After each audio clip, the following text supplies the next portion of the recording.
ഇന്നത്തെ കാലത്തെ പിള്ളേരെ കുറിച്ച് പറയുകയാണെങ്കിൽ എല്ലാം തലതെറിച്ച് പിള്ളേർ കുടുത്തം കെട്ടതുങ്ങളെല്ലാം. അതൊക്കെ എൻ്റെ മരുമോൻ.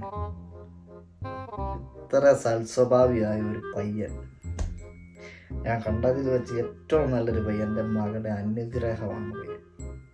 എടാ നിന്നെ കുടുംബത്തിൽ കയറ്റാൻ കൊള്ളുവോ? എൻ്റെ കഴിവുകളെ കുറിച്ച് പറയുകയാണെങ്കിൽ നിനക്ക് വല്ല കഴിവുണ്ടോ? പാട്ട് നന്നായിട്ട് പാട്ട് പാടും. നിന്റെ പാട്ട് ഞാൻ കേട്ടായിരുന്നു. കാളരാഗം നന്നായിട്ട് പടം പറയുകയാണ്. വോൾ പെയിൻ്ററാണ് പയ്യൻ, വോൾ പെയിൻ്റർ. പിന്നെ അവൻ്റെ ബിസിനസ് സ്ക്രാപ്പ് ബിസിനസ്സാണ്. ലക്ഷങ്ങളാണ് ഇവിടെ ഉണ്ടാക്കുന്നത്. കണ്ട മതിലേലെല്ലാം കുത്തിയും വരച്ചു വെച്ചു കണ്ട ആക്കരി പെറുക്കി നടക്കുന്നതാണോ നിന്റെ ജോലി? നടക്കത്തില്ല. എനിക്ക് പോടാ വേട്ട പൊടി എൻ്റെ വീട്ടിൽ നിന്ന്. എൻ്റെ കൊച്ചിൻ്റെ കല്യാണം കഴിഞ്ഞായിരുന്നോ? ഇല്ലല്ലോ. പ്രാർത്ഥിക്കാൻ നന്നായിട്ട് ഓരോരുത്തരെ കിട്ടും.